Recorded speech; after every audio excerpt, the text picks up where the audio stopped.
Hello, welcome to the Sound Talk podcast. I'm Stephen Kerrison. I run Tall Trees Audio Mastering here in Liverpool.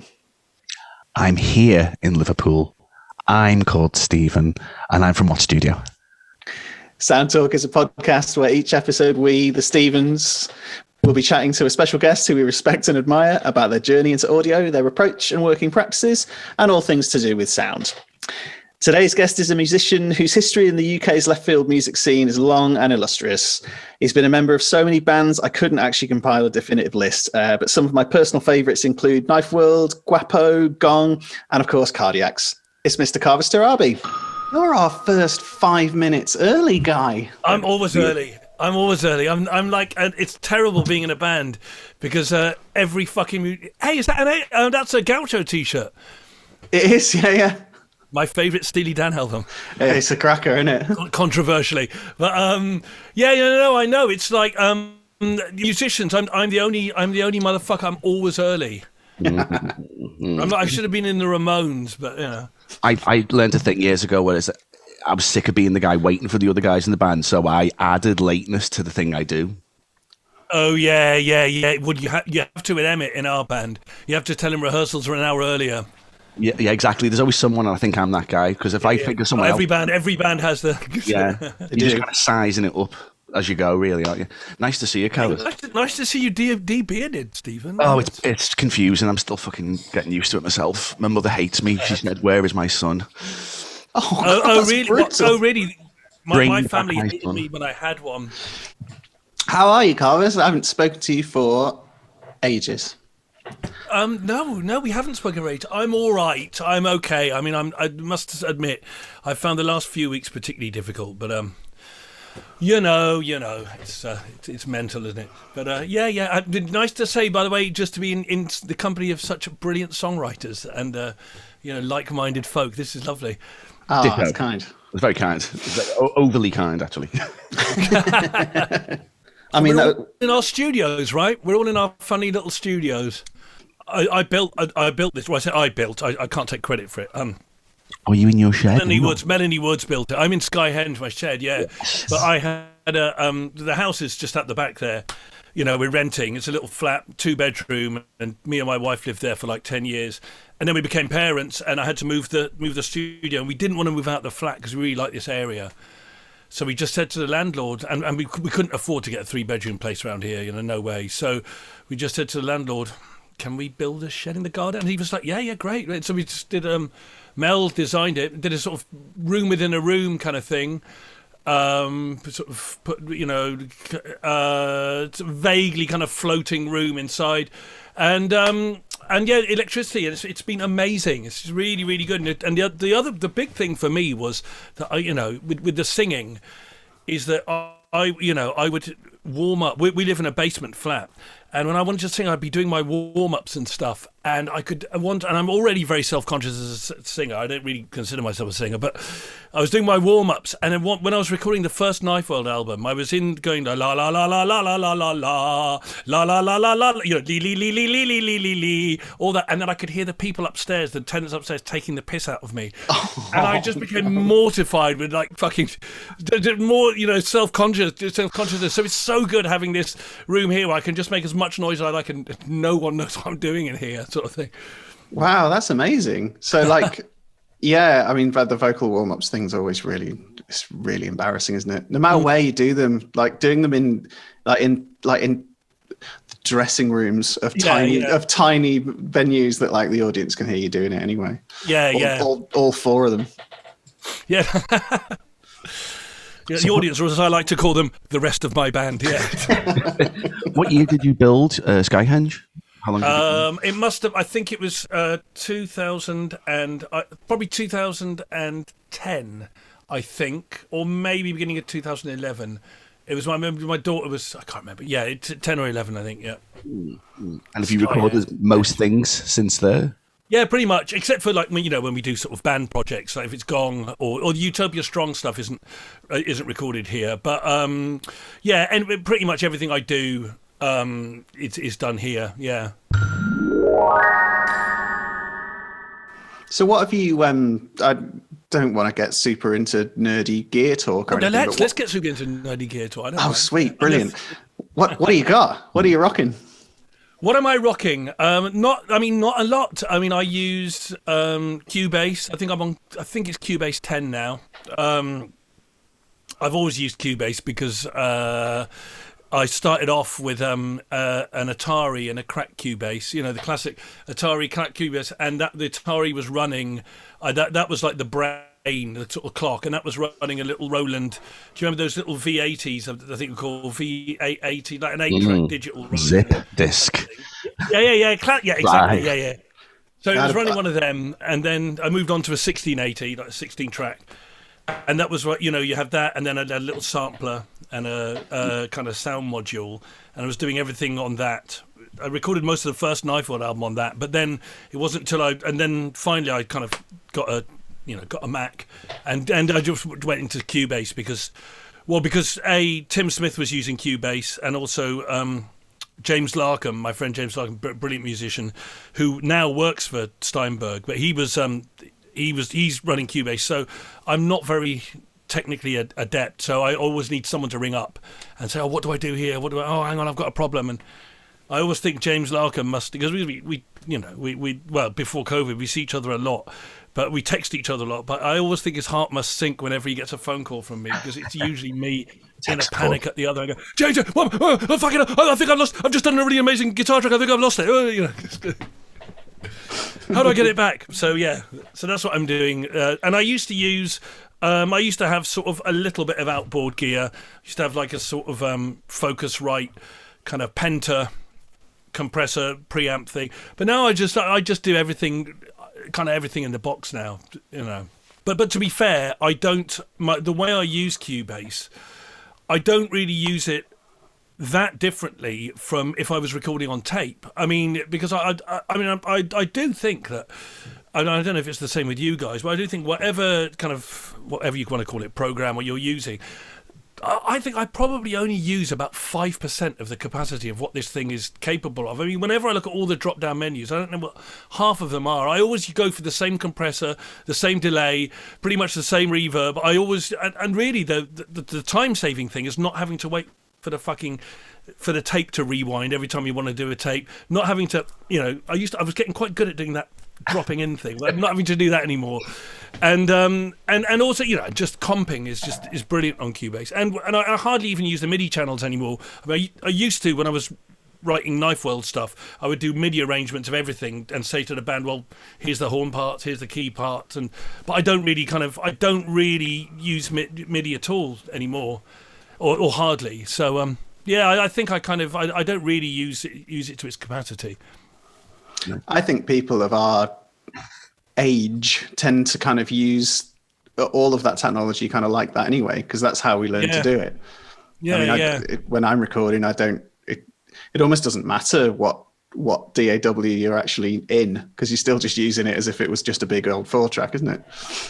Well, yeah, no, exactly. And the thing is that I find kind of, not that you get too much of it, but you there's always somebody telling you that you what you should be using, And it's how you skip. Oh, you should be using Logic, and I think, well, the thing is, when you listen to a record, you don't listen to a record and go, yeah, they definitely recorded that on they definitely used definitely used Pro Tools for that album. Oh, no, they definitely used Logic on the, and whenever people say you should use Logic, I say, look, will it make my singing better? Will it make me write better songs? But, well, no, it won't. All I want to know is, can I get my singing better and can I write better songs? Do you remember Manson's 6 had the Pro Tools logo on? Oh, did it? Yeah. Did it? Check out the linear notes there. I remember just going, oh, because that was just an exercise in. Actually, well, that said, there was a Blur album a few years ago. I'm not really a Blurist, so but there was a time where they were unavoidable, and there was a Blur album a few years ago which really kind of stank of Pro Tools. I think there was a kind of noise on it, and it was like everyone was like, "Oh, classic Pro Tools noise," Big detective all the way through. But I mean, if anything, I try to certainly with my solo stuff. I don't want it to sound like, I don't want you to hear the computer at all. You know, I want it to sound like it was recorded on cobwebs or something. You know, do you know what I mean? I really don't want you to ever see. I don't want the album to have the glow of that monitor on it at all. Kind of thing. But so I try my best to kind of not to make it sound old fashioned or anything, but just to kind of try and make it sound timeless. But of course everything sounds timeless when you make it. It's only when you look back. I mean, I didn't really think that the 90s had the sound until, you know, you go back and listen to it. It's like, God, Pony Express record really sounds 90s-ish, doesn't it? Whereas at the time I just thought, well, this is how you record a rock album, you know. But yeah, I think a lot of it's to do with just the tropes of the genre at the time, or the equipment. Yeah. Probably an Alesis D5 on. That's like all 90s music. Rock drums seems to be an Alesis D5 when you dig as well. Do you right, okay. Yeah, because that was the trigger guy, and it was the hardware, and there was like the D4, the D5. Yeah, okay. And once you buy one of them, you go, oh my God, and you're just flicking through going, oh, it's fucking nuts. Everything you recognise is in there. It's hilarious. Still very stable. I wonder if that's what Tim was big on. Tim Smith was big on drum triggers. He loved it. He loved to trigger a kick drum and stuff. I've often wondered what it was done through. So it was Cubase and a combination of hardware. Well, no, do you know, Tim, with all the cardiac stuff, the only cardiac stuff that was recorded on Cubase was the album that never came out, that would, you know, the album to be LSD, and then the Ditzy Scene thing. Before that, he was using he was doing it firstly on tape on 2-inch 24, and then he was using the pre-Cubase on an Atari, something was called Pro 24. It was a pre, because when we were recording our Monsoons album with him in the 90s, and this is when we were using our cracked Cubases on an Atari, and Tim was still using this thing called, I think it was called Pro 24, and we were sat there, and Dan, who was in the band with me, was going, oh mate, you know, you get on board with Cubase, it's much better at this, that. So he was There's always someone telling you. Oh, so yeah. But, and then he moved on to the those kind of ADAT things, those kind of cartridges. Yeah. So all the things like the garage concerts were all recorded on them, and he was still going through his like 24 channel desk, which was largely analog, but it did have programmable mutes on it. So he'd do tricks he couldn't do all, he would kind of do fake automation by programming mute. So he'd put like 3 different levels of something from one channel to another, and then you'd see the mute, you'd see the light kind of ping on and off. So he didn't go into Cubase until I'd say the sort of mid 2000s. So he probably did all like, maybe the stuff he was doing with like Scaramanga 6 and that he probably recorded on Cubase, but with Cardiacs it was only right at the end where he got on with going like fully digital sort of thing. You wouldn't think that with something like Sing to God. I would have guessed that was near a computer. I don't know. That's amazing. No, it's all. I mean, all. I mean, you would be, but then you'd have the 24 tracks. Well, 23 tracks, because you'd have one track that was striped with the SMPTE code. You know? Yeah, exactly. So you had the 23 tracks there, and then he'd have his samplers and he had loads of like vintage keys and like loads and loads of samples. I mean, what was so exciting was his he had this like, you know, his little drawer with banks of like floppy disks, and he'd put them into his Akai, press a key, and then all these cardiac-y noises would come out, and he just had banks and banks of all the funny noises that, you know, all that just these funny little background noises, what we call the eyebrows, they'd all be on there. So the eyebrows. It was really exciting going through them and like just going through his that's the that's incredible. So that would have been all like 12-bit samples or something as well, wouldn't it? Yes, yeah. I don't. Thousands, whatever, S900s, things like that. What do you class as your favourite sounding record? Biggest question ever. My favourite sounding record, or records. Record. Oh, now that's a kind of good one. Yeah. Well, when I bought these monitors, I took in, and this was like, I bought these monitors about 11 years ago, and I took in. Well, I had to have records I was familiar with. I took in Don Caballero's American Don, which is recorded by Steve Albini. I took in Mr. Bungle's California, but just because it's just so rich, you know, kind of sonically. And I deliberately didn't take in Gaucho, actually, because I just thought, oh, too predictable. I took in one of my albums. Anything. Yeah. I took in the first Knifeworld album. It's not a great mix, because I know the mix really well. And I think I took it On Landing in the Sea. But best... Oh, God, that's really hard. I think... Actually, in terms of for rock records, funnily enough, I've really come around to this recently. I think that for me, I think that Iron Maiden's Peace of Mind, that's how you record guitars. For me, the guitar sound on Peace of Mind, particularly Adrian Smith's guitar sound, I don't know if he's playing his Les Paul on it, but it's just so lovely. And more as more distance goes from... Because I was a big Iron Maiden nut, they were my band, but I didn't really know about sound and stuff. But the more I go back to it, the more I think, God, these records really haven't been, they were really recorded in the old-fashioned way. And I remember they used to do interviews and say, oh, we recorded them in the old-fashioned way, but I didn't really know what that means. But there's no gated snares, there's no, everything's really recorded beautifully. So I love the sound of that record. But it's funny, isn't it? Because I look kind of like. If you take a band like Broadcast, if anything, it's not sort of traditional recording. But I mean, those records just sound so beautiful. I kind of want a record to just sound like a kind of self-contained sort of dream, and I don't want to ever have to think, oh, I wish the drums didn't sound that way. So half the time, things that may be like really, badly recorded or really unusually recorded, I really like because they're really vibey, So I mean, I don't. What do you think? What do you think is the?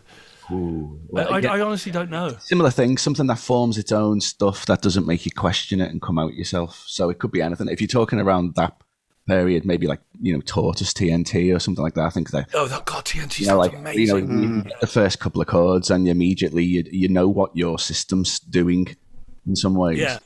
It's got a couple of key pointers in few frequencies, what with the vibes and stuff, so you can just focus on your monitor. So something like that. But no, I never thought, because TNT is such a brilliant album. I was so mad on that record when it came out, and for a few years afterwards. I haven't listened to it for a while, but yeah, it's a lovely sounding record. And Et al, Stereo Lab and anything he produced as well. Yeah. It's just gorgeous. I think it's like a real peak of a certain type of combination of pop and interest in art music or something. It's great. The Tortoise album that came a couple of albums later, not Standards, but the one that came after that not that many people liked, It's All Around You. That sounds absolutely lush. Like, you play that on a really nice set of speakers and that sounds beautiful.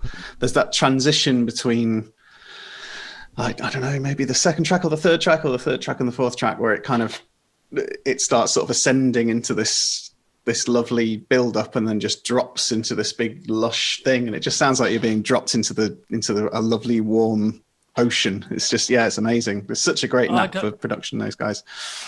I don't know it, although just actually, as we were talking, of course, one of the things is that I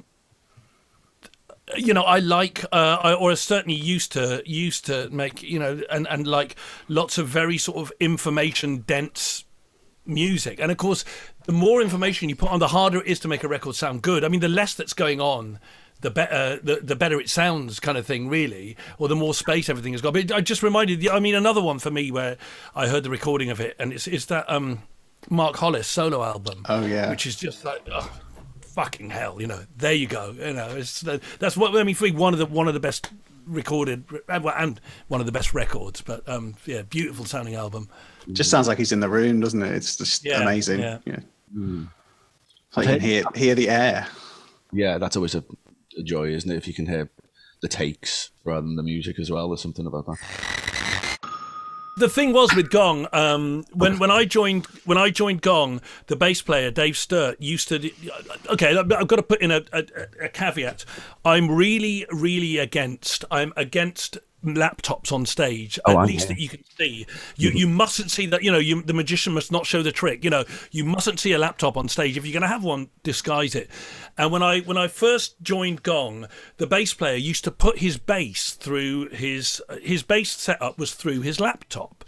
I don't know why he triggered all his effects from it, and he used to have this laptop on the on the drum monitor, and I used to really like, browbeat him about that, man, this is so un-rock and roll. But it would get to the point that sometimes we'd start a gig and his laptop wouldn't be firing or whatever. So you've got the big intro, and Gong goes out with a big, we have the amazing light show and psychedelic projections, and the idea is that you want to give people a transformative sort of transcendental experience, like with all music, and with the bombardment of light and sound. And we would do these gigs where the intro tape would come on, and we'd sort of come on stage, and the next minute you turn around and Dave would be like peering onto his laptop trying to reboot it. And I had to say, like, man, you don't see Lemmy peering down and rebooting his laptop. And then he's moved the setup now, but I gave him a hard time about it, but I was like, man, it kills the and of course his bass did sound great, I totally was into what he was doing, but it was like we can't have a laptop on stage. But that was the example I gave. Can you imagine Lemmy like, all right, this one's for all the bikers. This is like, hang on a minute, amplitude's gone off. Yeah. Amplitude's gone off. Anyone know the Wi-Fi password? That's good. It is the ultimate naff thing, isn't it? It's awful. But the natural progression of that, right, is I've never seen any live algo rave stuff. What's algo rave? Right. So I went to see Nick Void and Clara Lewis do a show in Liverpool, and it was really great. It was like they had this fantastic visual aspect to it. It was ace, and they had all this fantastic electronics on the table and all the rest of it. It was lovely. But their support act, and I can't remember what they were called, it's so annoying, with these two women sat at the table with their laptops in front of them, and that was it. That was the whole thing. But both of their screens in their entirety were being projected onto this massive screen behind them, and they were live coding their set. So you could see them literally typing in coding, and it was creating their thing, and everything that went wrong and everything that glitched out, and like every single little color wheel of them like pushing this technology to its limits was just exposed to you like massively on this screen. And I thought that was lovely, because that was kind of like the complete opposite of, you have the laptop on screen and then everyone on stage, and everybody just goes like, oh, well, they must be playing to a backing track. Whereas this was like just two people with their entire workings just massive behind them. It was great. Oh, that's cool, because I remember seeing Autechre years ago now, and they were both on laptops, and all you could see, there was no lights, all you see was just the little Apple logos while they peered in. But I know, on the other hand, I saw Holly Herndon play, and they what's her partner called, Matt Dryhurst, and he does all the visuals. And actually, they'd made almost like you say, they'd made the fact that they were using this technology into the show, and he was kind of like typing out messages while the music's going on. He's like, hey, how's it going? Sorry about this. We're just trying, and this would come across at the top. Thank you for this. So they wouldn't be communicating, but they turned the whole experience of doing it sort of in the box into the show, and actually it was amazing. Yeah, my favorite moment of this show I was just talking about, at one point, one of the computers just got the kind of color wheel thing turning. Yeah. And then she sort of looked over and they sort of had a bit of a laugh, and then she just shut the laptop, just sat back. It was just like, it's done. It was great. It was like, I know it sounds like a really kind of like naff thing to say, but it felt really punk, because it was really kind of like, it was really pushing something that I'd never really seen before. And it was really scrappy and really kind of, really kind of DIY, and it was great. I loved it. Yeah, and of course everyone can relate to that, as well, because everybody, it's not now like, say, things maybe were, I don't know, 20, 30 years ago, where you'd have people, the musicians using this sort of technology, but the audience not really knowing what it is. Now everybody's using everyone's using the same platform. Everyone knows what these icons and things mean. So that everyone would have, as soon as they saw that, everyone would, the band and audience alike would have all known what that fucking thing meant, Yeah, it was brilliant. Did you ever think that when you were Was your first band Die Laughing? Your first proper band, yeah. I mean, not school band, but. Did you ever think that whilst you were doing that one day you would be the singer of Gong? No, no, I didn't. It would have been so weird if your answer was yes. Yes. Yeah. No, I knew that. I mean, I knew it was all in destiny. I had a mushroom trip, and I saw it all in. David. No. But I thought that I thought that my first band was going to be the band. That we all, but probably like we all do. You don't think it's going to be a transitional thing. I wanted to put everything into that first band. It was like a metal band. And I was going to, as an aside here, because I'm guessing you guys, I don't know about you, Steve Kerrison, although perhaps, I think Stephen, did you come through metal? Was your sort of like I did too. Yeah, it's like the sort of training pool, isn't it? Metal. Yeah. It's steadiest ground. Yeah. I was thinking about this morning. I was thinking how fortunate really to have your sort of like your training pool being metal, because there are some key things about metal, and I thought, God, I'm so glad that they stuck with me through whatever I did, and so many people I know of our age at least came through this, and what it is like sort of the great thing about metal is the absolute sincerity of the thing. There's no irony. Irony just does not work in metal. You can't do it. You have to be totally sincere and completely believe in what it is you're doing, whether you're Iron Maiden, whether you're Slayer, whatever. It has to be completely sincere, but also while it doesn't have that kind of onus on musicianship, it's not like it's come out of the Berkeley college or all that kind of like trained up, but it does require it requires discipline. And so I love about in metal it's all these self-taught musicians, but have self-taught with real discipline. You can't really be, certainly as a guitar player, you can't be sloppy in metal. So even if you have someone like Tom G. Warrior, who was maybe not a virtuoso, he absolutely kind of like invented this style. And it requires you need to put everything into it, kind of thing. And so that's such a good grounding for where I went later, because I'm completely self-taught. I can't read music, and everything I do came through sort of starting as a starting point of metal, and then sort of moving on into more sort of psychedelia and sort of experimental and complex stuff. And it was really nice. I remember in the mid 2000s, Guapo was on tour in the US with Zombie, and of course Zombie, they've like everyone, everybody sort of come through metal, and it struck me that it's like the folk music, like metal, but metal is our folk music. And I remember doing a Guapo sound check, and I think I was playing an Iron Maiden riff in the sound check, and the sound engineer straight away like, "Fucking hell, man, Iron Maiden!" Da, da, da.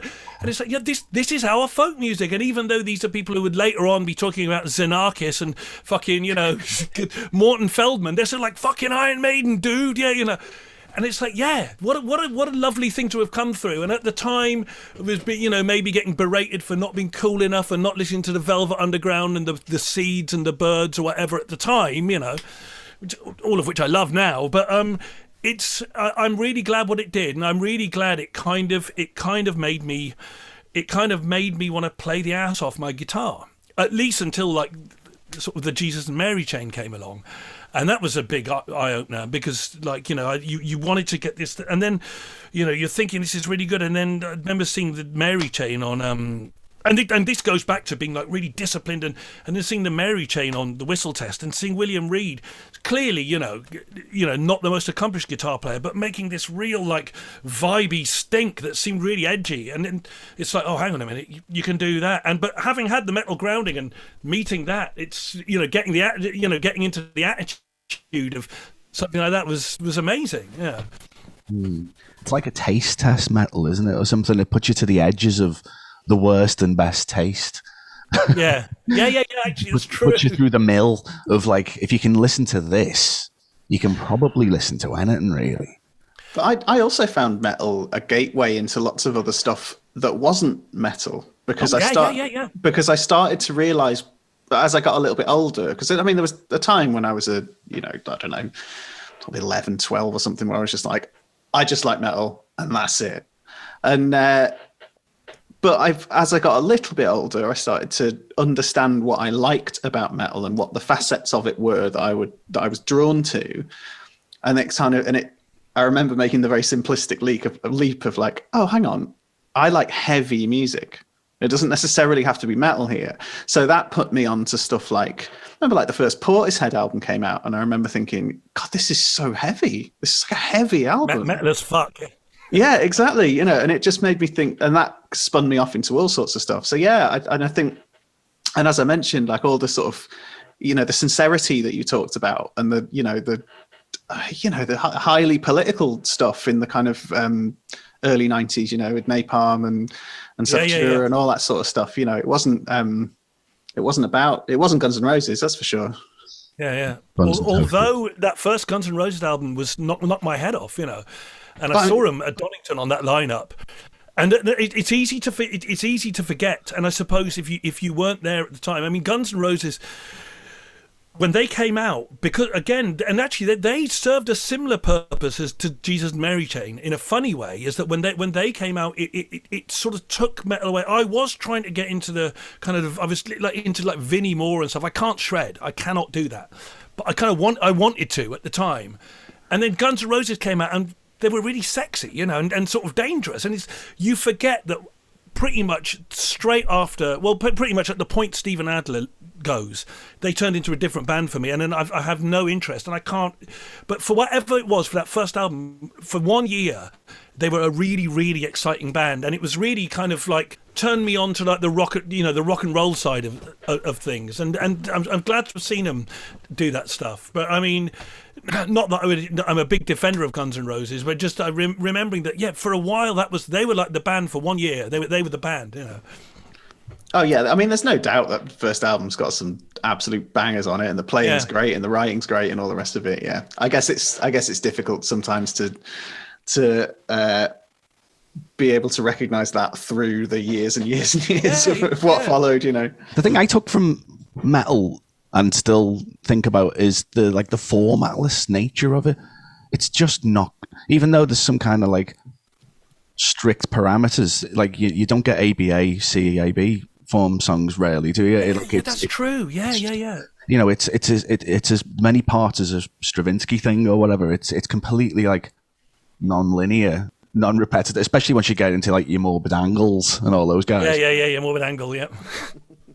Yeah, it's definitely the training ground I grew up in, and also it's from a sound point of view, I equate it more to like, it's, you know, we were talking before about when you write and it's got more space in it, all of a sudden it sounds better, and it's the same thing as an engineer. Once I started recording other things than metal, I realised I could actually record, because I'm sure we all remember our first early metal recordings and you're like, this is really whack. I mean, it goes, you know, DI guitars and like funny drum machines, and you're just like, this is terrible. How do you do it? What do you do?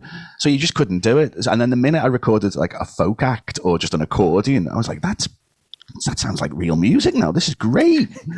So there's something about when you actually work mixing a proper metal band, you've got to get into the science of sound now. You can't just pop things all like that and hope they mix themselves. You know, hi-hats get in the way of guitars get in the way of the guy going, ah! They're all working in the same bandwidth. And you're like, where do I find the space? Such an unusual music. It's weird. I know it's funny, but now that rock and roll's over, people can, because metal was like the sort of the pariah, and you would always get because you know, like all of us, as you know, I just love music. I love music, and I love all music, and I think there's just brilliant stuff all over the world and in every genre. You know, there are people who feel music very, very deeply and that are connected to music. And, you know, I would hope that us three would be considered that we feel music very, very deeply. You can't really, it's not really a choice, because I didn't think, what could I do? I could either be a this or a musician. It wasn't a choice. And so there are people all over the world that have this same thing, that when you hear music, you just think, oh, well, that's me. That's the language that I understand now. And so it always used to kind of used to really bug me when people, and actually it's a good test not whether people are wankers or not, but whether people really hear music, is when you get people who go, oh, I don't like metal. Oh, I like all music. I don't like metal. It's like jazz. You have to get your metal ears. I mean, it took me a while to get my jazz ears. But the last time I said I didn't like a, insert genre was probably when I was like 14 or 15.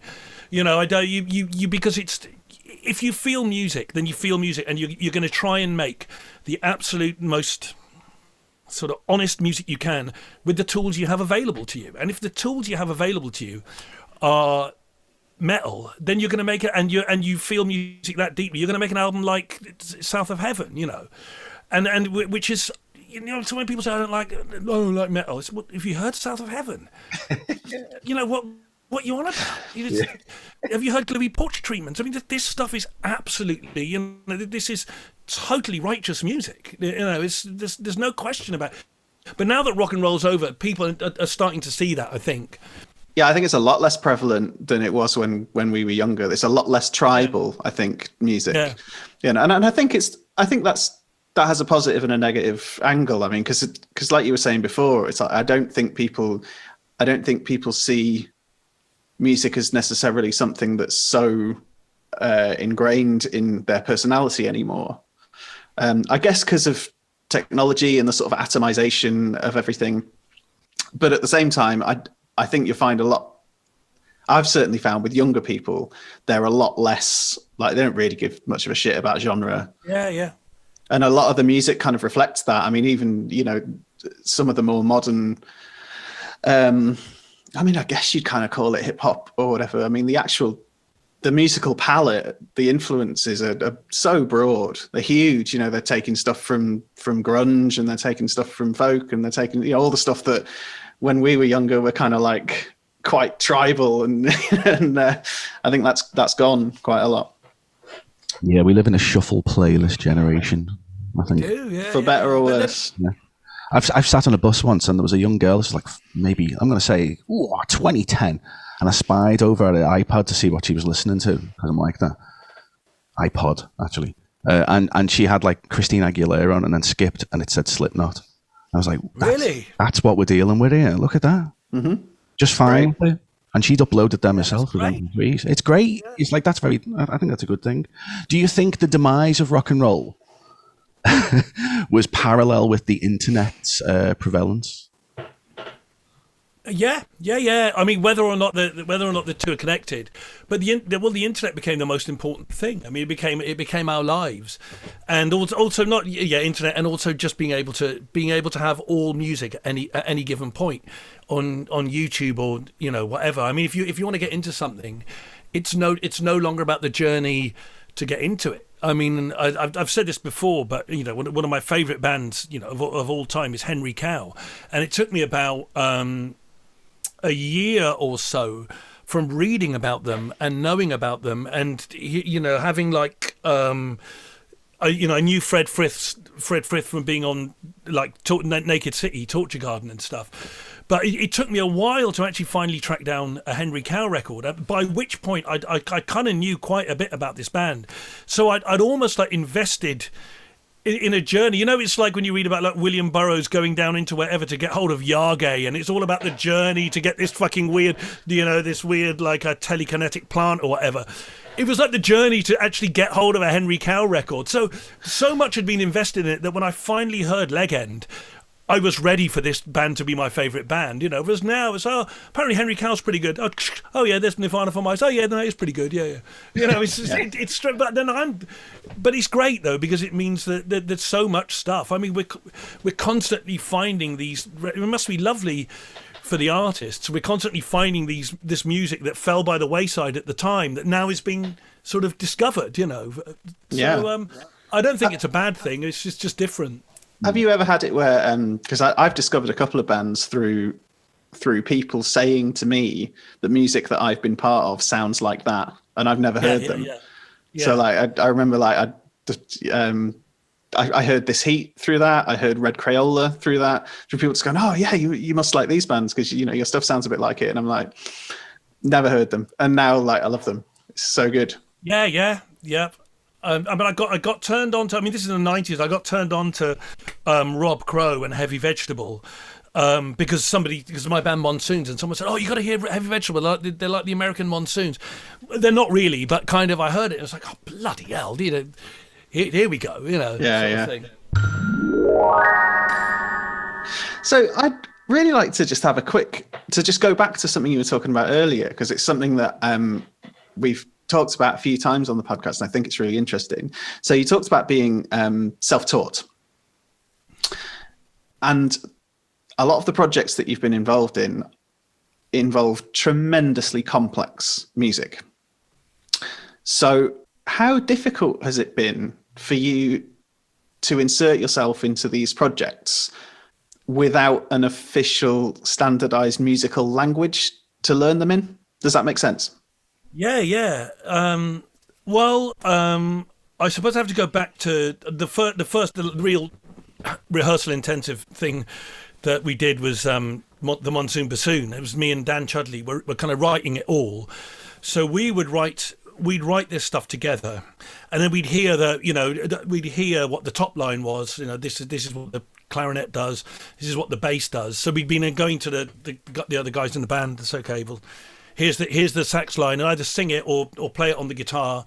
Or Dan taught himself a bit of music. Here's the bass line, but then Laurie, the bass player, would then make it sexy, and with the drummer, because we just do the notes, but he was a bass player, so he makes it sound like a bass player would, and then he would then put in any little, extend what we'd given him, but I don't know. I didn't think this was such a rare thing, but I talked to someone the other day, a guy called Marcus Reuter, and he said it's, he writes everything, he scores everything. But for me, I kind of hear the arrangement.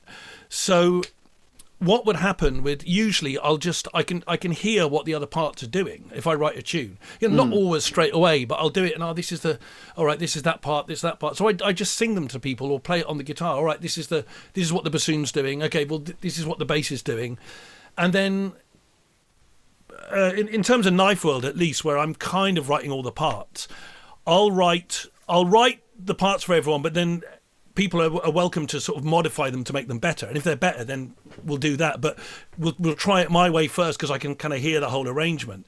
And I always thought, well, if I need to learn how to score, then I will. I will do it. But I've never needed to, really. It's never really got in the way. Yeah. The one time I did. I was Spider Stacy from the Pogues. I was doing a band with him, and we were doing in the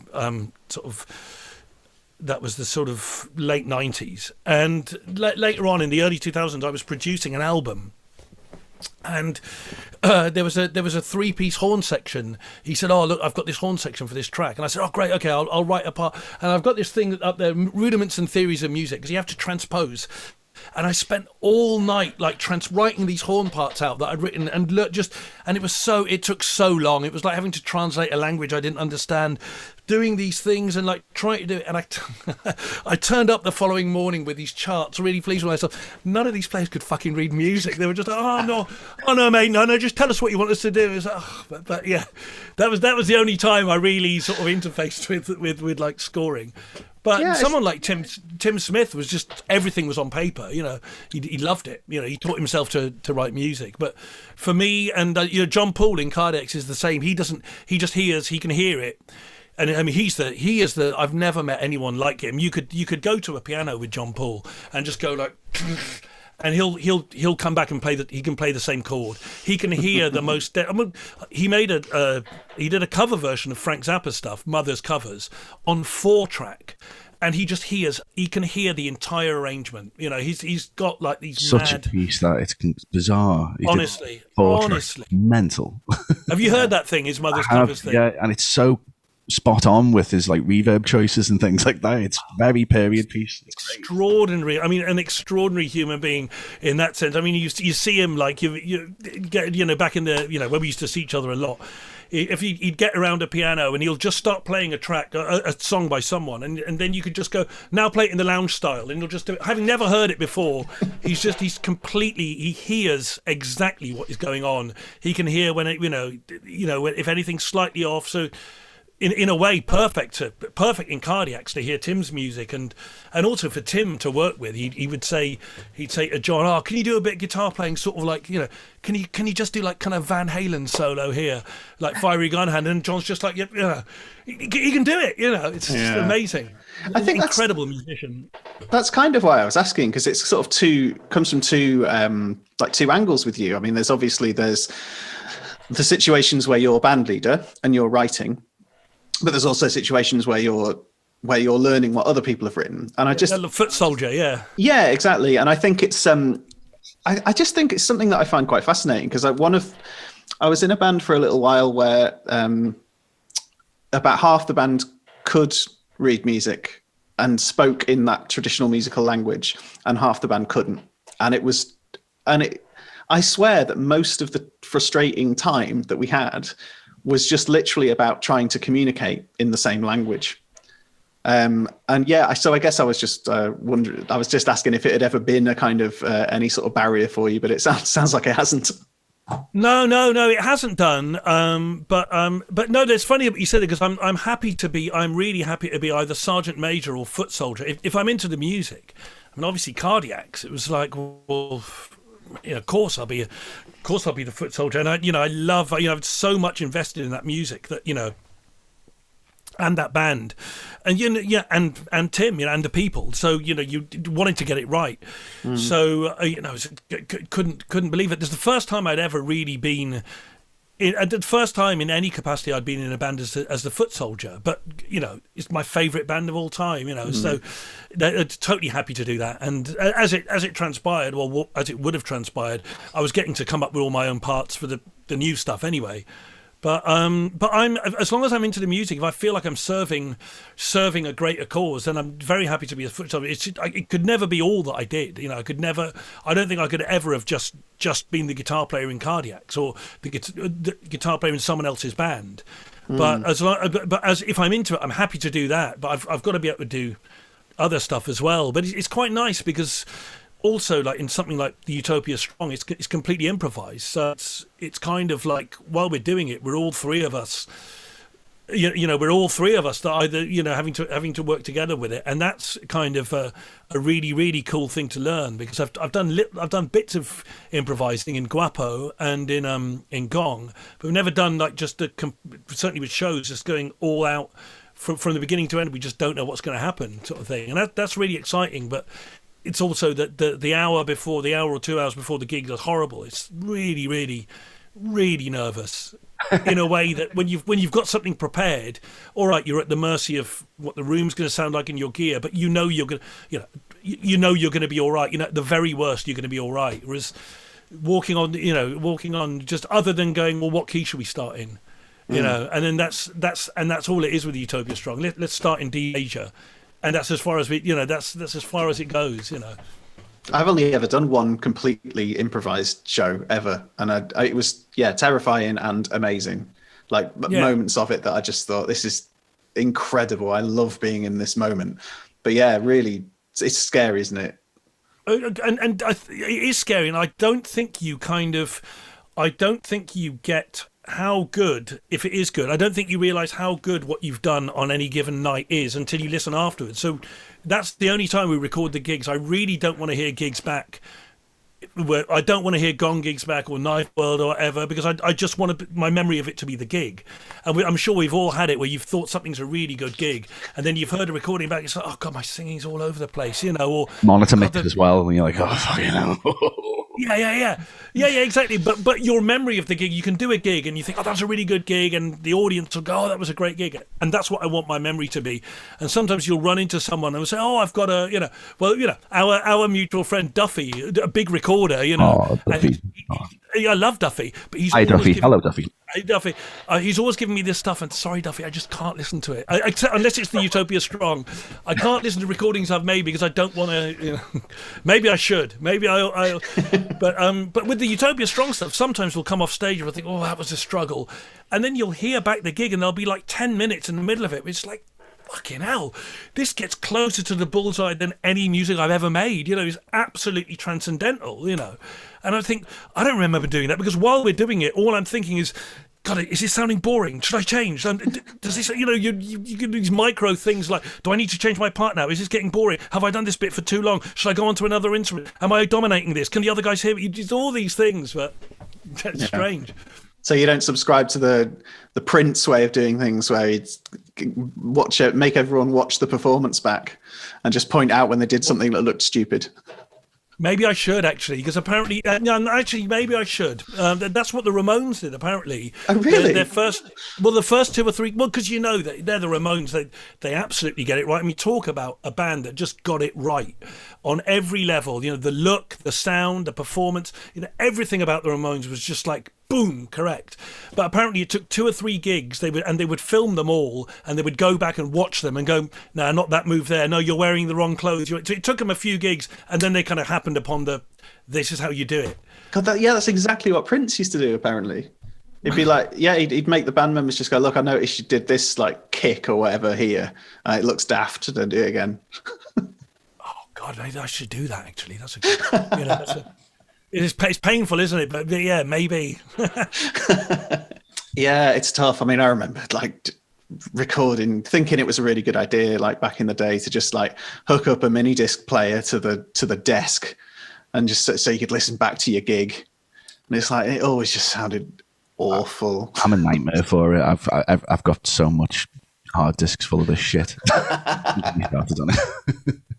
I don't want to. Do you listen back to it? Yeah, because I'm a recordy guy, and because I'm usually like fiddling with the sound, or maybe it's through a computer or whatever shite. I'm always I'm fascinated with how it is, and because often the synths need reprogramming and stuff. So like the only way you can do things is to examine what you've just done. In some ways, I totally agree with what you're saying about the improv. I mean, I don't think I enjoy doing it. It's just like a process thing.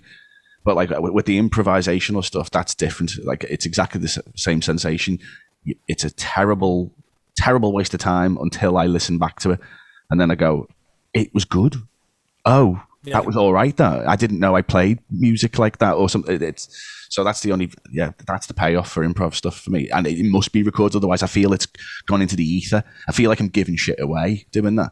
So if I don't capture it, it's like I haven't bottled the little goodness. So I'm very adamant about archiving improv stuff for sure. Yeah. Well, in the Utopia Strong we are, because we've actually started releasing this stuff now. We've put out these LPs of like the best stuff. And like you say, that's when I think you really surprise yourself. I mean, it's composing in real time, and like I said, I'd never really done it before, and it's so exciting to do it. And I know you'll get some musicians that's all they do, and there's an argument that some people make is that it's kind of the purest form of music, but certainly.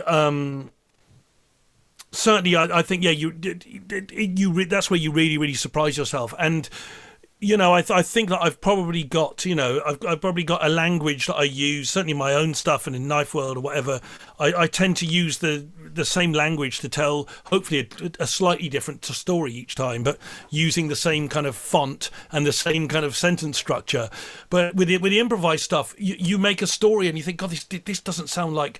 This doesn't sound like my work on one hand, but on the other hand, this is exactly what I want to be listening to, sort of thing.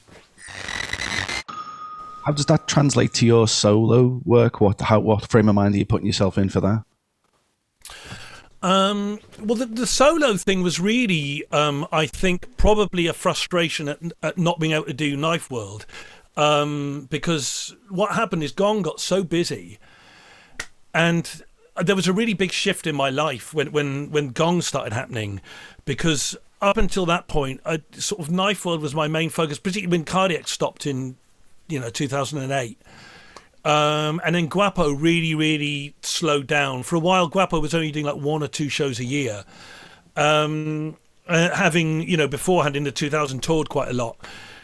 So it got to the point where I was really just focusing on Knifeworld, which was great, but I was having to have my day job as well, and then juggle the sort of you'd work so much in order to take a few weeks off to do music. So I'd only ever work to cover my rent and and what I had to pay, and then once I'd made enough, then I wouldn't work, because I've never saved money. You just work in order to give myself time to do music. But then once I sort of joined Gong, And then Gong started, and after David Allen died, and we started making records, and it started becoming a more sort of full-on thing. Then also with the strange situation of DJing with Steve Davis, is that then music became my livelihood. And while I wasn't really making any more than I was as a decorator, I was doing music full time, or largely full time. And this meant that because of Gong, and then because of the Utopia Strong, and then things like Steve Hillage Band as well, where I was more of a foot soldier in that. But because I was so busy with that, I just couldn't have the time to do Knifeworld. And the trouble with Knifeworld as well is with, these are all brilliant musicians, and they've all got their own stuff outside of Knifeworld, So just to coordinate, you must know, just coordinate calendars is a headache, So, and it would get to the point where, sorry, go on, jump in. Sad. It just makes me sad thinking about it. The calendar synchronization and then the work synchronization. How does everyone do that? It comes round like seventh quadrant of the moon or something. It's impossible. Yeah, you'd have to synchronize calendars, and to do, and especially with rehearsal intensive music, we'd want to work on a new record, and like with Knifeworld, if we wanted to work on a new record, then I'd want us to take like 2 weeks off, all of us, and just be in a room together for 2 weeks every day working on this stuff. So you're kind of living the record sort of thing, because that's the way to really get everybody feeling it. You're all invested in this thing. But what happened is I'd get really frustrated as we'd get offered a gig, and then I'd do the email to everyone, guys, we've been offered this festival, we've been offered this for that date, and someone would come back, oh, sorry, I've got a holiday booked there. And it's, oh, no, sorry, like Ben is makes his living out of being a drummer. Sorry, I got a gig with this band. Sorry, but, people's work just, because it's not the 70s anymore, And what I liked about doing the solo thing, and it wasn't necessarily to do an album, I started doing these solo performances just initially with an acoustic guitar and voice. And I was doing a mixture of just what the few Knifeworld tunes that could be done with just that. And I like the idea that someone would say, okay, do you want to do a gig on, the 15th of September? I'd look in the calendar and go, yeah, I can do that. I just cover my fees, cover my train fare, and give me somewhere to put me up, and I'll come and do it if it's out of town. And so it was just really, really easy. And then after I did that, I started to write songs that I could just do on an acoustic guitar. And then after, I suppose, a handful of gigs there, I started thinking, I could bring another instrument into this.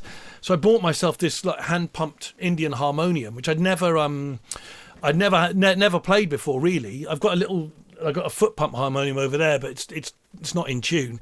I bought this beautiful hand pump harmonium, and within the first day of having it, I'd written 2 tunes. I'd written like this one, Slow Movement, and then I wrote this one, You Broke My Fall, and they sort of came out fully formed, and it just sounded great. And then that broke up the sort of singer-songwriteriness of it. And then what it got to be is it meant that I thought, well, I'll record this stuff, And then so in between doing like gigs touring with Gong and Utopia Strong stuff and Steve Hillage Band, I was just coming home and putting 1 or 2 days in on this album. But it was lovely having no deadline. And it was really nice to get back into recording again, because I did an Knifeworld album a few years ago called The Unraveling, which was such a big kind of concept, such a big idea. It's a really dense thing, and it kind of broke me. I could not get it to where I wanted it to be.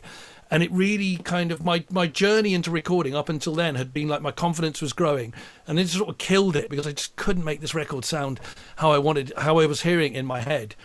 And in the end, I got Bob Drake, the amazing Bob Drake, mixed it and did a wonderful job. But I got kind of scared of recording a bit, other than just doing demos. I just thought I can't get good mixes. But it wasn't until we put out this album of sea shanties, Admiral's Hard, and I mixed that here. And then I really liked the way it turned out, and I thought, maybe I can mix records again. And that's what doing this solo album was. But I mix really, really slowly. And it takes me ages to get the singing right, because I'm not really a singer, and I'm certainly nobody's favourite singer, but I want to sing on my own stuff, but it takes me so long to get a vocal take I'm happy with. I mean, it usually takes me 4 or 5 attempts, and what I tend to do, I'll spend a day singing the song, doing 16 times through, and then I'll comp it, spend the next day comping it, doing all the harmonies, and I'll live with it for a few days and think, no, I'm over singing that. I'm over singing it too much. And then I'll do another go, and then I'll under sing it. Or something, I'll do the same thing. I'll do the whole process of singing it again, and then I'm going, it sounds really affected. I'm pretending to be Craig Wedren or something. I'm under singing it there.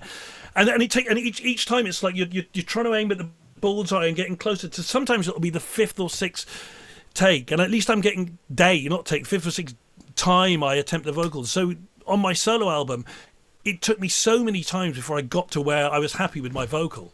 And you hear these people who can just open their mouth and this beautiful voice comes out, But I'm not one of those people, so I have to. That's really, really frustrating. I've kind of got used to I've got used to the fact that I've got to be really, really frustrated. I've got to hate my voice, and I've got to hate my voice until I can get to where I can stand to live with it. And the hardest thing about recording with a band like Gong or something is that obviously there's deadlines. They don't have the patience, so I can't really hear my singing back on that. So that solo album was the first time I was actually could stand to hear my own voice, really. But it was nice not having a deadline. It's nice having the studio, and the same thing with the mixes. Take me so long, but it's good because it just meant that I can get it to exactly where I want it to be. Because I don't really know what I'm doing. I don't know what I'm doing with compressors. I don't really know what I'm doing with effects. It's all trial and error. I mean, I'm getting better at it, but I just keep doing things until things start to sort of vibrate or whatever, till the funny color appears, till you stop hearing the process and start hearing the magic, and then you're in the sort of right. I don't know if you get this thing where the song will become really addictive. Whatever song I'm working on, it will hit a point where I just want to hear it again and again and again and again, and I might spend a whole day where I'm just listening to it and only moving something by 1 dB or just panning something and then I know I'm there, kind of thing. And once the song becomes addictive and I'm not hearing the mistakes, then I'm kind of there. But sometimes that will take ages. I read an interview with Andy Wallace about recording Jeff Buckley, and he was saying that to get the take of the now sort of omnipresent take of Hallelujah that he did, he basically had him sing it 3 times. He said, over sing it once, sing it how you'd normally sing it twice, and then under sing it the 3rd time. And he comped that performance together from those to make it sort of dynamic. It's almost like the dynamic decisions were made after the performance, which I thought was really interesting, because it's such a natural sounding performance, but it isn't at all. It's it's comped from many different takes. Interesting. I had no idea. Well, of course. He's one of those singers you imagine just opens his mouth first, off we go, sort of thing. Yeah. But, but I can't do that. I can't do the David Lee Roth approach either. I mean, when Ted Templeman was recording Van Halen, apparently, Roth was just not there with the singing. And he says, well, what do you normally do before a show? And he goes, well, I have a bottle of Jack and I smoke a couple of joints. And Templeman's supposed to, we'll do that then, Then boom, now we got it. But I can't do that approach. I mean, I think your solo record I think it's my favourite thing that I think you've ever done. Yeah, me too. Thank you. Just because I think for all of the, I think with all of the sort of complexity and the arrangements and the, like you said, the sort of rehearsal intensive stuff kind of almost taken away, I think the songs just, I found them more affecting and more emotional, I think, than anything that you've done before. So yeah, I think it's an amazing approach, whatever you did. Oh, thanks. No, I really, really appreciate that. No, I was honestly it's a year now since I finished it, and I can still listen to it. And apart from the Utopia Strong, which is instrumental, it's the only thing I've done. Pretty much the only thing I've ever done that I can say that about. So I can actually, if a song comes on, I don't think, fucking turn it off, which I normally do. I'd be at a party sometimes, in the 2000s. One of my songs would come on at the party, and it's just I'd have to walk out of the room. It couldn't, yeah. Hear it, but. We've talked about this on a couple of these interviews about like listening back to your own work, and nobody likes it. Nobody likes it. Especially the voice. I mean, John Lennon hated his voice, didn't he, famously? And things. Yeah. You've always got to just think, oh yeah, other people didn't like it as well. I might as well just get it over with, you know. Yeah, no, John Lennon is there's a few there's a few little things that sort of take where little things I take, which is like John Lennon hating his own voice. Not that I in any way compare myself to that incredible voice, but it's good to know that it's not just me. But what has been the things I sing sharp, and that's really frustrating, and I don't know how to. And that's I've really started picking up on how I always sing sharp. That really bugs me. You know, the other thing I do actually, let's get geeky here. Let's. The other thing I found myself doing, play ahead of the beat. And I'd always played with. I only found this out when I played with Ben Willicott in Knifeworld, because up until that point, I've always played with drummers, I think, who play ahead of the beat. And it was when I was recording Knifeworld, I realised I can't make this sit properly. I can't make this sit properly for whatever reason. And Ben is so completely, he's a proper drummer, you know. He's just so on it. And it was when I got the files up, and I saw, God, look at where my guitar thing is compared to where there's the snare. And so what I actually do now, which is probably a magician showing the tricks a lot of the time, I'll take whatever track it is I've recorded, the bass or guitar, and just move it a few pixels that way, and then it's like, oh, there it is afterwards. You know. Well, that explains why you were 5 minutes early to this interview. Yeah. You mentioned drummers there. Who is your favourite drummers? Drummers are a big topic.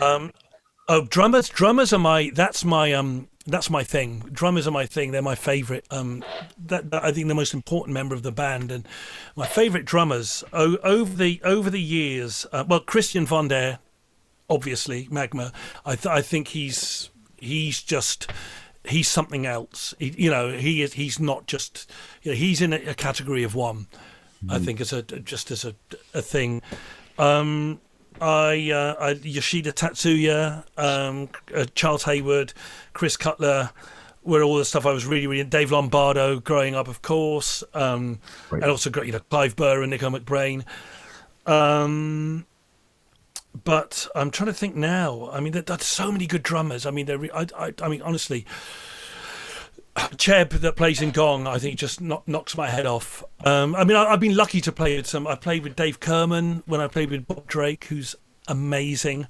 Who just trying to think of other. After this interview is over, Dale Crover. I think he's an extraordinary drummer. What I love about Dale Crover is even if he just goes on a cymbal, it's Dale Crover. I don't know how everything he hits. He just. Phil Collins, Mike. Yeah. I think I read an interview with you once, or saw something where you were talking about the exceptions to the rule of great bands who have bad drummers. Oh yeah, I'm not sure if I agree. I used to say Metallica and the Smiths. Yes, that's right. But I think I'm being unfair now on both bands. I was listening. The thing is, I know it became a real thing to take the piss out of Lars and his drumming, but you listen to their version of Green Hell, the Misfits. The drumming on that is fucking amazing. I think the drumming on Fight Fire with Fire is amazing. I think the drumming on all of those early ones, all of those early Metallica records, I think the drumming's great. So when he starts describing loose, I want to go loose. I want to play, and then it's just sleepy. The other thing is you'd hear rumours around that would go, fucking hell, on And Justice for All, he dropped in all of his fills. I thought, fair enough, it sounds great. That album is for the ages. If that's what, I mean, I don't even know if he did, but if that's what you had to do to make that album, if that's what you had to do that really amazing drum fill before the harmony guitar lead in Blackened, he goes,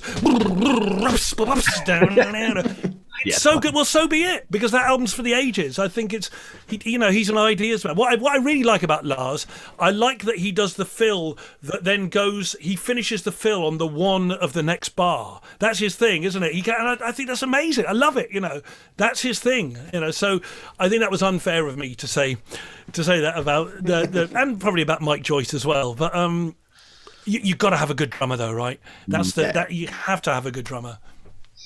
So. Yeah, all the drummer tropes are true. All of the a band's is only as good as its drummer and all that. It's like they're all true. Good Lord, yeah. And to my mind, not that, but maybe this has now played itself out too much about all the drummer jokes. But to my, as far as I can tell, the drummers are often the most cerebral members of the band. This whole thing about drummers being thick, it's like, well, not in my experience. No, not in the music that I play. It's I usually share a room with the drummer. Usually the bands I'm in, me and the drummer share the room. But yeah, no, I don't get this the sort of the thick drummer idea at all. No, I never have. And again, I feel same as you. I feel really, really lucky and privileged to have worked with some incredible drummers. And yeah, I mean, almost to the point where I kind of feel I've been spoiled. It's just been so good. For me, honestly, with Gong, just to be on that stage with that guy Cheb and to hear the way he plays every night, just to be able to scribble on top of what he's doing. I mean, it makes every gig a treat just to hear what he's going to do. He's such an extraordinary drummer. Just blows my mind. You have an incredible list of people you've worked with, Kavus. Is there any other people you would like to collaborate or work with currently? Do you know? I tell you, I'd like to make a record with Adrian Smith of Iron Maiden. I think that would be nice, or Bruce Dickinson. I think it's time. I'd like to go to Bruce Dickinson and say, Bruce, I think it's time we made your psychedelic record. I think the time has come. Do you think he's got it in him? Yeah, I do. I think if when any of those guys decide to finally come over to the bright side, finally come over and accept psychedelia as their lord, it's like, come in, let me take you in, Bruce. Have a smoke on this and listen. Right, now you were saying about World War II? I think we'll be. You were saying about aeroplanes? I mean, their latest, their last few records have been like hugely ambitious. I mean, surely they kind of, they've got that far-reaching kind of musical mind. I guess it's just applying it in a different way. I think you could bring it out of them. I think I could. They need me behind it. They need me behind behind this. Do you know what? I used to have this fantasy. Hey, here's the thing. Now that we're on to Iron Maiden, I had this fantasy, and I could talk about Iron Maiden all night, but day into the night. I had this fantasy that wouldn't it be good if Tim Smith produced Iron Maiden. Oh my God. So good. And I had this idea, and at one point it seemed like my dream. Because here's the thing: I remember when Dave Lombardo and John Zorn played together, and I thought, hang on a minute, I engineered this. The only place that those guys ever existed together was my record collection, and now Dave Lombardo and John Zorn are improvising together at the Queen Elizabeth Hall or whatever, the Royal Festival Hall. I engineered this through the magic of my mind. I made these two come together, and so there was this point at which I was thinking, because here's a funny thing about Steve Harris and Tim Smith. Cardiacs and Iron Maiden, or Tim and Steve Harris, grew up in London or around London around the same sort of time with a lot of the same influences. There's a very good chance that Tim and Steve Harris would have been at the same gigs. They were both big, massive Genesis fans, massive Jethro Tull fans, really into Yes and Crimson and all that sort of thing. I mean, obviously Tim was into other stuff there, and Harris was, and they're both Cardiacs and Maiden are both very theatrical bands and very high concept bands. There's the whole kind of thing, and they were my two bands. It was like Iron Maiden and then Cardiacs. And I just started having this idea in the early 2000s about Tim producing Maiden. Oh, imagine if Tim Smith produced the Maiden record. Imagine making the full-on maximalist, not that they ever would, of course, but, just this fantasy. But it actually came close because at one point, Ginger Wildheart was briefly being managed by Rod Smallwood, Maiden's manager, and Tim met Rod Smallwood and was bought a drink by him, which apparently is very rare, and was saying, "Oh no, I met Maiden's manager, Rod. Yeah, he's really nice." I was like, "The dream is coming true." It's happening. Just swap out all the keyboard patches. I imagine that'd be the first thing I'd like to see. Honestly, yeah, I know. It would have been amazing. I mean, I kind of, like I said, it's not like they haven't got the musical ambition. It's no. God, imagine that. Yeah. But it was so lovely. I mean, Tim was that's another. Just Tim as a producer, because working with Tim was the first time I was ever produced. I'd been in like studios where, the engineer sort of knows what they're doing, and you tell them what you want. your first few times in the studio, you tell them what you want to do. But to actually get in with Tim, who has the vision, and see how he made it sound so good. I mean, what little I learned from just looking over his shoulder. And, what are you doing here? Why are you doing that? And it was amazing. Yeah, we've talked about the sort of role of producer quite a lot, and I guess I get the impression that Tim was as good sort of technically as he was creatively. Vibely. Yeah, exactly. Yeah, because there tends to be. I mean, there's lots of people who do both, but we've spoken to people from kind of both ends of the spectrum. People who see themselves as much more kind of engineers, and also people who just don't touch the console at all and are there purely for sort of creative inspiration and things like that. And they both fall under the role of producer. So yeah, I guess I get the impression that he was very much both. Yeah. Oh yeah. Well, I mean, he knew knew exactly what he was doing, obviously, and had really good kit. Not loads and loads of it, but the kit he had was really, really good and really well looked after. And that's the funny thing. It's so at odds with the on-stage Tim, who had this, his gear was just hanging on stage. If you've ever seen Cardiacs, the gear was just his guitars. He didn't care, drop them, and his he had this bloody Marshall. He would use his whole rig. He had this Marshall cab that he'd had since he was like 16, and only one speaker in it worked now, but it was so heavy. It was a really heavy cab, and then he would use this like HH kind of transistor, like solid state transistor amp that he'd had also since that age, with a wire gaffered from that slaved out into the cab. It was so precarious.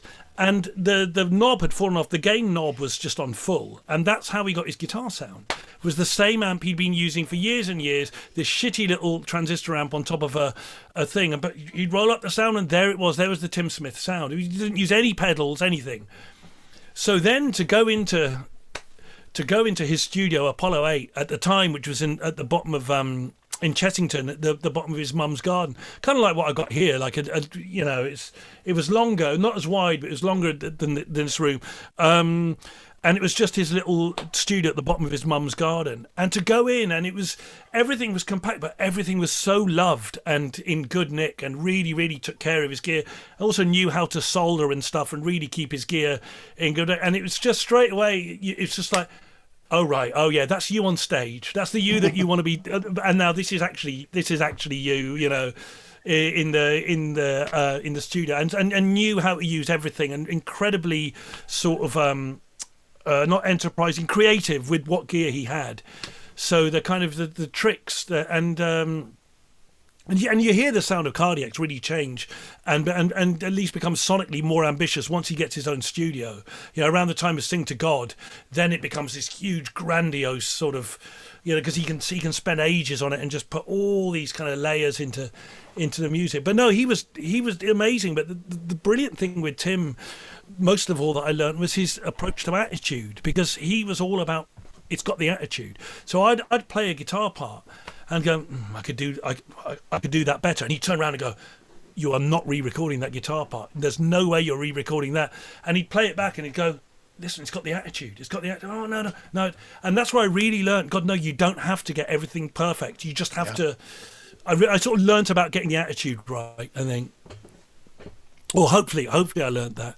So yeah, he was just amazing to work with, and also just, so supportive and so kind of, patient and generous. And the worst thing you want when working with someone, because it's especially with singing. Anyway, it's so hard. You feel that the pressure's on you when you're doing your part. You really, when you fucked it up about 4 or 5 times in a row, you really don't want the engineer to be going, come on. Do you know what I mean? Then it's all over. But no, I mean, never that with Tim. Just completely. I mean, it's just wonderful. But I just reminded, not that there was ever anything, not that there was really a great deal ever frustrating about being in Cardiacs. It was a lovely experience throughout. But if there was one thing that I felt was that the one downside, and it's the only time I've ever played with tapes or with a backing track, was with Cardiacs. The one downside to it was that you are basically playing kind of the same set every night, and I know Cardiacs isn't a band that has, apart from the guitar solo in Is This the Life, there's no improvisation. I mean, that was actually lovely. Just as an aside, it was lovely. It was a lovely doing that for me and Tim. Doing the guitar solo is like, because we always used to go and just play to each other, and we'd really, each night, that would be the one sort of 2.5 minute section where you'd think, okay, anything can happen now. I mean, what happens? And some nights we'd come off, and if that would be the bit that we talk about, and go, oh, it was great, God, we really had something tonight, because you're dancing off each other, and and Tim was such a brilliant lead player, although he would claim not to be. But the one downside is that every night, and I can't remember which song it was, but I remember I think it was in the 2007 tour. There was one song we did, and I always felt it was on some nights, it just feels a bit too slow. If only it was faster. Now, if we weren't with the tapes, all you have to do is just look at the drummer and give them the old, come on, let's speed this up a bit face. You know this one. Yeah, the speed up a bit face, but you couldn't do that. So it was always like, the feeling of coming off stage would be, well, it would be amazing, but you would think, yeah, boy, that was a great gig. Boy, we really played in time with everything tonight. But you knew you were giving the audience, but you knew you were giving the audience, and it was about what you were giving. You were giving the best music ever written. You were performing the best music ever written. A punishing volume, at a psychedelically punishing volume to an audience who absolutely loved it. And what's so great again? And sorry, this is going off, and I know we've got to wrap up, but going back to the Iron Maiden thing and with Cardiacs, what I love about those two bands is that from the audience, every single person, pretty much every single person in that hall, this is their favourite band. They know everything about every tune. You could play anything. You could, you could play any song from the catalogue, and the place will go absolutely fucking bananas. Every person there this is their favourite band. And so what a feeling, how much, and I remember how much when I was younger, when I buy a ticket to see Cardiacs in 3 months' time, you'd be counting down the days to like, then it's going to be that Cardiacs gig. And you feel that the moment we would walk out on stage to do Tarred and Feathered or whatever after the interest, but you felt everybody wants, everybody's on your side. There's no one there going, come on in, go on, what is this? Everybody wants this to be, everybody wants this to be this like fucking amazing, and it is, and you feel that, and it's, it's such a cliche, feeling the love, but it absolutely was, and and in a way, you're playing, people aren't going to be screwed, as long as I play the parts right. The parts are beautifully written. I'm honoured to be able to. I just want to play the living shit out of these beautifully written parts, of the best music that's ever been made, kind of thing. Now, I won't say the name, but a while ago, just going back years, and I'm not a session player by any stretch of the imagination, but I about 10 or just before my daughter was born, so about, I suppose, 12 years ago. Work was thin on the ground, and a friend of a friend was playing guitar for a fairly successful singer-songwriter. Let's say fairly successful. They were on the up. They were sort of headlining the Yulu stage, and they were on Six Music for a while.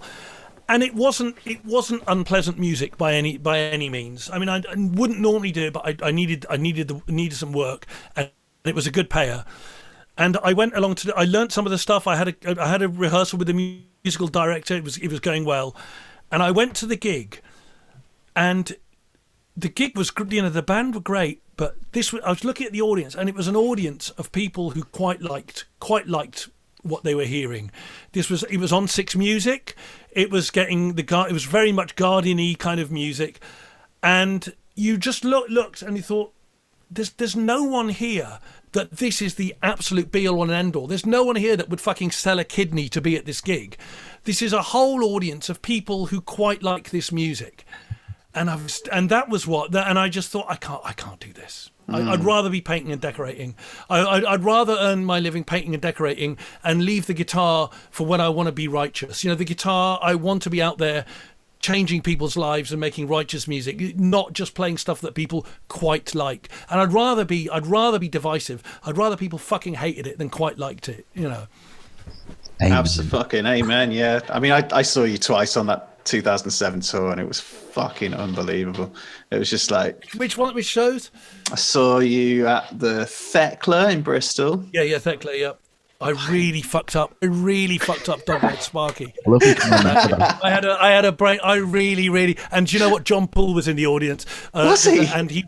Well, no, because their band was supporting. Oh, of course they were. Yeah, of course and they that were. was one where he was down the front of that one, and of course that was his song. I really. That's all I remember about the Thekla gig is I really fucked up. I just had a brain, because Tim, it's just these long string of major, minor, major, all of that, and I just lost it, and it was John was there dancing, and that was sorry. Yeah, what was the other one? Sorry to dredge that up for you.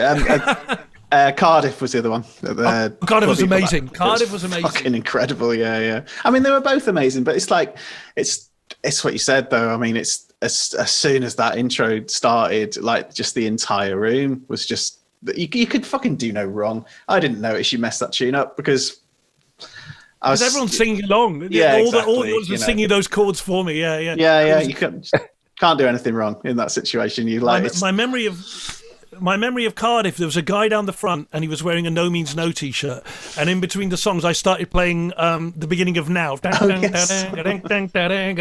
went, oh, and it was like so I looked at him and I remember thinking, oh, I'd like it if I went to a gig and I was wearing a shirt of a band, if I was wearing a Voivod shirt, and Johnny Marr started playing Into My Hypercube, I'd like that.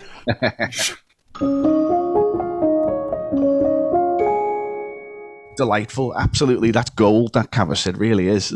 Oh, thank you. Well, Stephen, lovely to talk to you, and Steve when he's and also to be in a conversation with just two other just such brilliant musicians and writers and everything. It's thank you. Ditto, absolute ditto. Yeah, we wrap up then, everyone. We should. Thank you, Brilliant. That's amazing. You, peace and love, brothers. Take it easy. Take it easy, man. Bye. Lots of love. See you all soon. See you soon. Bye-bye. Bye.